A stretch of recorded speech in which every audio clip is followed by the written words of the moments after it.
पाठ 4 संज्ञा नाउन। बच्चों, हम प्रतिदिन बहुत सारे लोगों से मिलते हैं एवं अनेक पशु पक्षियों, प्राणियों और चीजों को देखते हैं। इन सभी लोगों, पशु पक्षियों, प्राणियों और चीजों के कोई न कोई नाम होते हैं। इस प्रकार व्याकरण की भाषा में नाम शब्द को ही संज्ञा कहते हैं। उपर्युक्त चित्रों में बच्चे, उनके माता पिता, मॉल, सीढ़ियां, नदी, पहाड़, फूल, पेड़, पशु पक्षी आदि व्यक्तियों, वस्तुओं और प्राणियों के नाम हैं। ये नाम ही संज्ञा कहलाते हैं। किसी व्यक्ति, वस्तु, स्थान, प्राणी अथवा भाव के नाम का बोध कराने वाले शब्दों को संज्ञा कहते हैं। आम रसीला फल है। रंजना सो गई। नदी बह रही है। मेज पर पुस्तक रखी है। उपर्युक्त वाक्यों में रंगीन शब्द संज्ञा हैं। देखिए, पढ़िए और समझिए। व्यक्तियों के नाम: चंद्रशेखर आजाद, सरोजनी नायडू, सचिन तेंदुलकर, विश्वनाथन आनंद। वस्तुओं के नाम: थर्मस, टेलीविजन, पुस्तक, कुर्सी। स्थानों के नाम: स्टैच्यू ऑफ यूनिटी, अक्षरधाम मंदिर, ताजमहल, इंडिया गेट। प्राणियों के नाम: कुत्ता, मोर, शेर, हाथी। भावों के नाम: बचपन, खुशी, मित्रता, पढ़ाई। संज्ञा के भेद: संज्ञा के निम्नलिखित 3 भेद होते हैं: व्यक्तिवाचक संज्ञा, जातिवाचक संज्ञा, भाववाचक संज्ञा।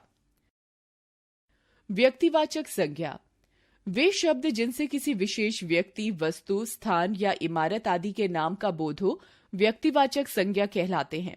जैसे मिल्खा सिंह, गुलाब, मुंबई, स्वर्ण मंदिर।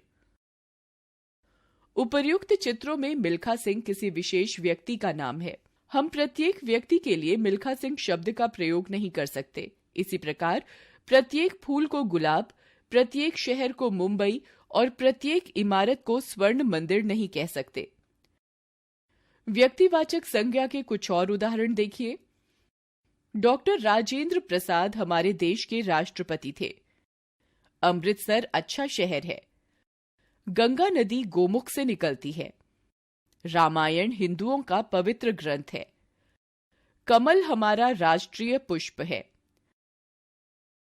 जातिवाचक संज्ञा जिन शब्दों से उनकी संपूर्ण जाति के अथवा एक ही प्रकार के स्थानों, प्राणियों या वस्तुओं का बोध हो, उन्हें जातिवाचक संज्ञा कहते हैं। जैसे बालक, नदी, पर्वत, मंदिर। उपर्युक्त चित्रों में किसी विशेष बालक, नदी, पर्वत, मंदिर की बात नहीं की गई है। यहां पर उनकी संपूर्ण जाति की बात हो रही है, इसलिए ये जातिवाचक संज्ञा शब्द हैं। जातिवाचक संज्ञा के कुछ और उदाहरण देखिए। फल खाना स्वास्थ्य के लिए अच्छा है।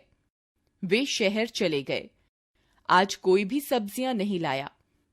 प्रेमचंद ने एक और कहानी लिखी। अध्यापिका जी कक्षा में नहीं आई। भाववाचक संज्ञा जो शब्द किसी व्यक्ति अथवा वस्तु के भाव, अवस्था या दशा का बोध कराते हैं, उन्हें भाववाचक संज्ञा कहते हैं।